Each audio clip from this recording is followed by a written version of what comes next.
प्यारे बच्चों, समाजिक दी क्लास विच अज फिर तुहाडा स्वागत है। अज असीं 9वीं जमात दा पाठ 9वां नागरिक शास्त्र नाल संबंधित वर्तमान लोकतंत्र दा इतिहास, विकास अते विस्तार उहदे प्रश्न उत्तर करांगे। प्रश्न उत्तर करन तो पहलां असीं उहनूं थोड़ा जिहा माइंड मैपां राहीं समझण दी कोशिश करांगे। तो जो ना लोकतंत्र का हो रहा है तो बच्चों तुसीं तस्वीर दे विच देख सकते हो, एक लोकतंत्री देश है साडा भारत, तो उहदे नाल संबंधित असीं तस्वीर है जिहड़ी तुहानूं दिखाउण दी कोशिश कीती है। प्राचीन काल तो लैके कहंदा आधुनिक काल तक विश्व विच कई प्रकार दीआं जिहड़ियां शासन प्रणालियां ने वो प्रचलित रहीआं ने बच्चों, जिन्हां च राजतंत्र सत्तावादी आ जांदी है, सर्व सत्तावादी, तानाशाही ते सैनिक तानाशाही।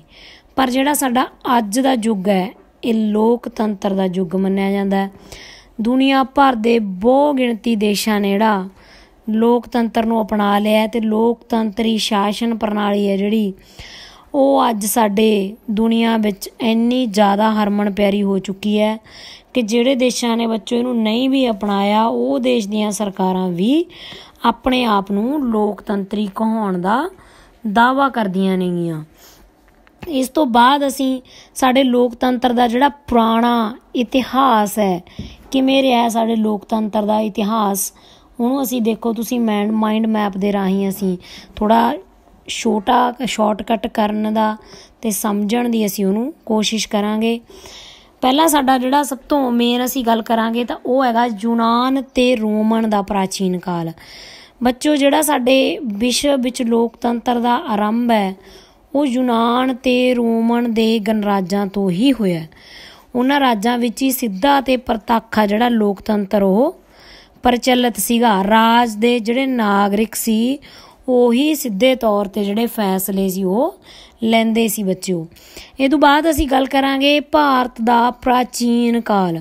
ਜਿਹੜਾ ਸਾਡੇ ਭਾਰਤ ਦਾ ਪ੍ਰਾਚੀਨ ਕਾਲ ਸੀ ਉਹਦੇ ਵਿੱਚ ਕੁਝ ਰਾਜਾਂ ਨੇ ਸਵਰਾਜ ਦਾ ਸਿਧਾਂਤ ਅਪਣਾਇਆ ਸੀ, ਜਿਹਦੇ ਵਿੱਚ ਚੌਲ ਰਾਜਿਆਂ ਨੇ ਆਪਣੇ ਪ੍ਰਸ਼ਾਸਨ ਨੂੰ ਚਲਾਉਣ ਲਈ ਰਾਜ ਨੂੰ ਅੱਗੇ ਛੋਟੀਆਂ-ਛੋਟੀਆਂ ਇਕਾਈਆਂ ਵਿੱਚ ਵੰਡਿਆ ਹੋਇਆ ਸੀ ਤੇ ਇਹਨਾਂ ਇਕਾਈਆਂ ਦੇ ਪ੍ਰਬੰਧਾਂ ਨੂੰ ਚਲਾਉਣ ਲਈ ਕਮੇਟੀ ਸਿਸਟਮ ਲਾਗੂ ਕੀਤਾ ਸੀ।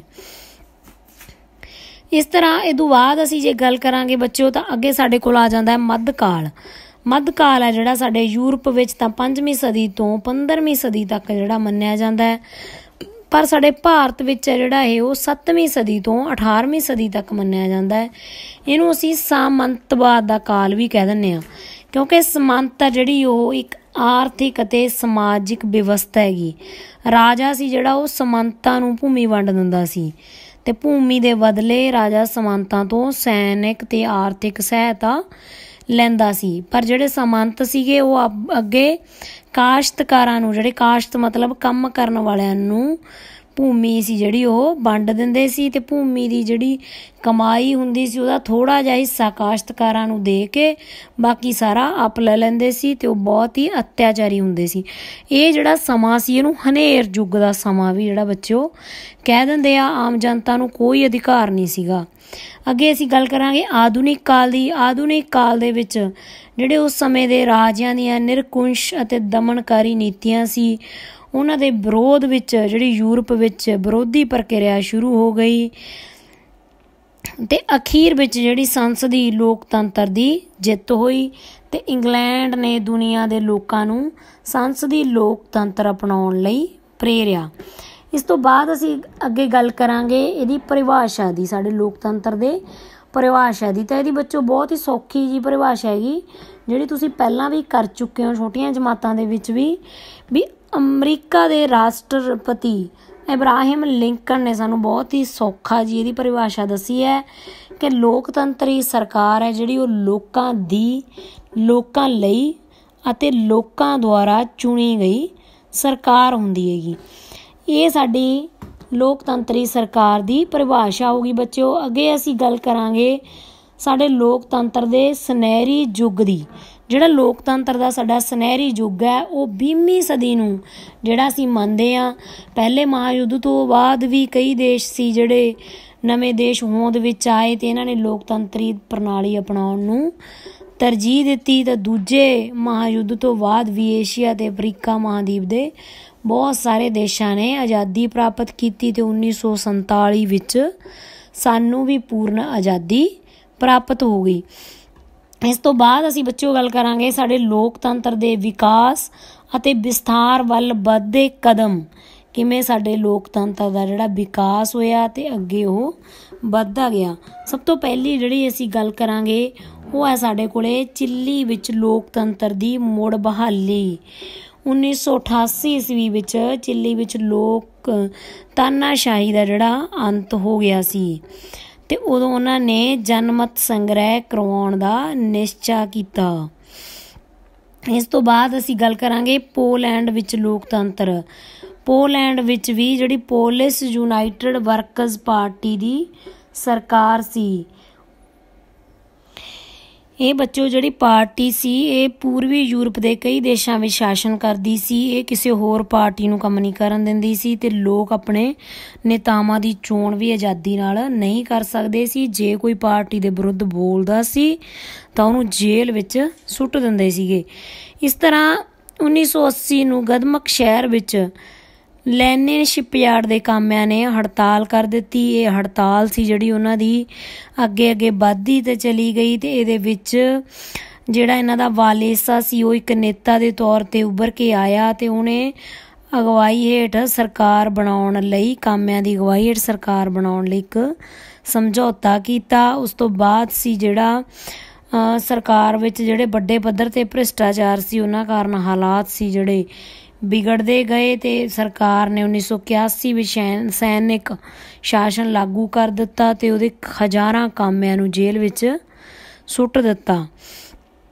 ਇਸ ਤਰ੍ਹਾਂ ਵਾਲੇਸਾ ਤੇ ਸਰਕਾਰ ਵਿੱਚ ਫਿਰ ਗੱਲਬਾਤ ਹੋਈ ਤਾਂ ਫਿਰ 1999 ਈਸਵੀ ਵਿੱਚ ਇੱਕ ਨਵਾਂ ਸਮਝੌਤਾ ਹੋਇਆ ਜਿਸ ਅਨੁਸਾਰ ਦੇਸ਼ ਵਿੱਚ ਸੁਤੰਤਰ ਚੋਣ ਕਰਾਉਣ ਦਾ ਫੈਸਲਾ ਕੀਤਾ ਗਿਆ ਤੇ 1990 ਵਿੱਚ ਪਹਿਲੀ ਵਾਰ ਪੋਲੈਂਡ ਵਿੱਚ ਰਾਸ਼ਟਰਪਤੀ ਦੀ ਪਦਵੀ ਲਈ ਚੋਣਾਂ ਹੋਈਆਂ ਤੇ ਜਿਸ ਵਿੱਚ ਇੱਕ ਤੋਂ ਜ਼ਿਆਦਾ ਪਾਰਟੀਆਂ ਨੇ ਭਾਗ ਲਿਆ ਤੇ ਵਾਲੇਸਾ ਸੀ ਜਿਹੜਾ ਉਹ ਪੋਲੈਂਡ ਦਾ ਰਾਸ਼ਟਰਪਤੀ ਚੁਣਿਆ ਗਿਆ।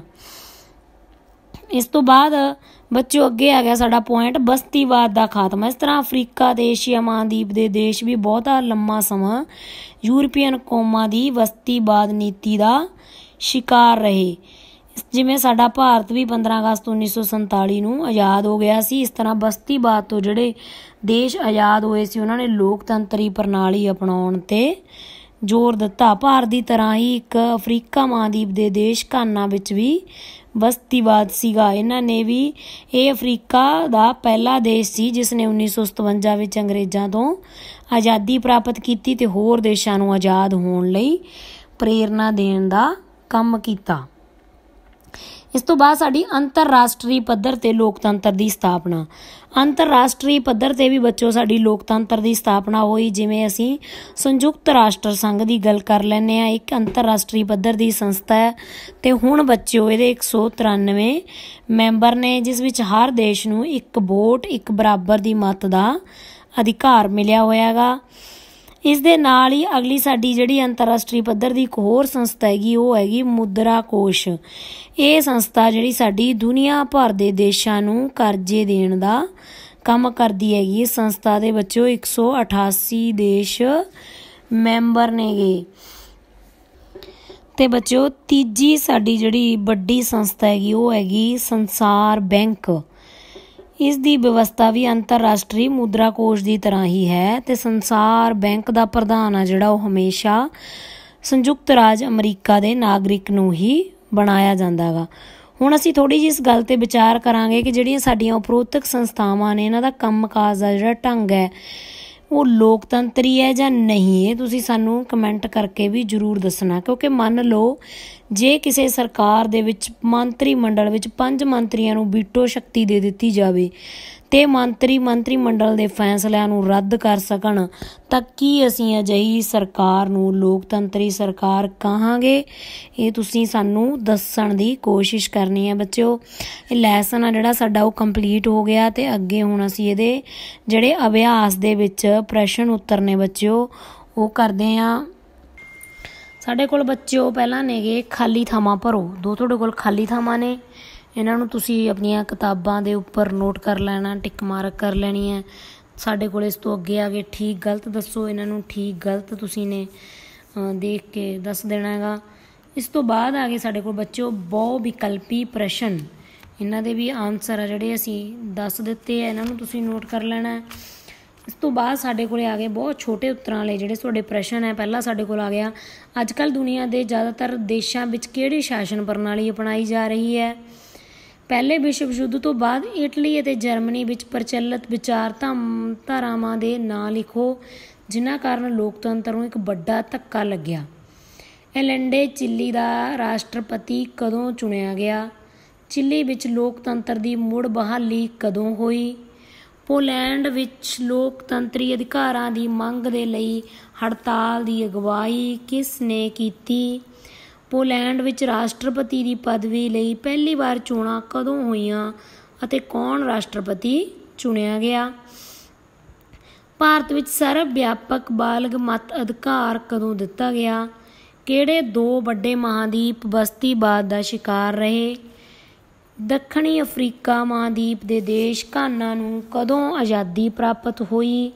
ਸਾਡੇ ਗੁਆਂਢੀ ਦੇਸ਼ ਪਾਕਿਸਤਾਨ ਵਿੱਚ ਕਿਸ ਫੌਜੀ ਕਮਾਂਡਰ ਨੇ 1999 ਵਿੱਚ ਚੁਣੀ ਹੋਈ ਸਰਕਾਰ ਦੀ ਸੱਤਾ 'ਤੇ ਕਬਜ਼ਾ ਕਰ ਲਿਆ। 2 ਅੰਤਰਰਾਸ਼ਟਰੀ ਸੰਸਥਾਵਾਂ ਦੇ ਨਾਮ ਦੱਸੋ। ਅੰਤਰਰਾਸ਼ਟਰੀ ਮੁਦਰਾ ਕੋਸ਼ ਸੰਸਥਾ ਕੀ ਕੰਮ ਕਰਦੀ ਹੈ। ਸੰਯੁਕਤ ਰਾਸ਼ਟਰ ਸੰਘ ਵਿੱਚ ਕਿੰਨੇ ਦੇਸ਼ ਮੈਂਬਰ ਹਨ। ਦੁਨੀਆ ਭਰ ਵਿੱਚ ਪ੍ਰਚਲਿਤ ਸ਼ਾਸਨ ਪ੍ਰਣਾਲੀਆਂ ਦੇ ਨਾਮ ਦੱਸੋ। ਅੱਗੇ ਸਾਡੇ ਕੋਲ ਆ ਗਏ ਬੱਚਿਓ ਛੋਟੇ ਉੱਤਰਾਂ ਵਾਲੇ ਪ੍ਰਸ਼ਨ। ਸਰਵ ਵਿਆਪਕ ਬਾਲਗ ਮਤ ਅਧਿਕਾਰ ਤੋਂ ਕੀ ਭਾਵ ਹੈ।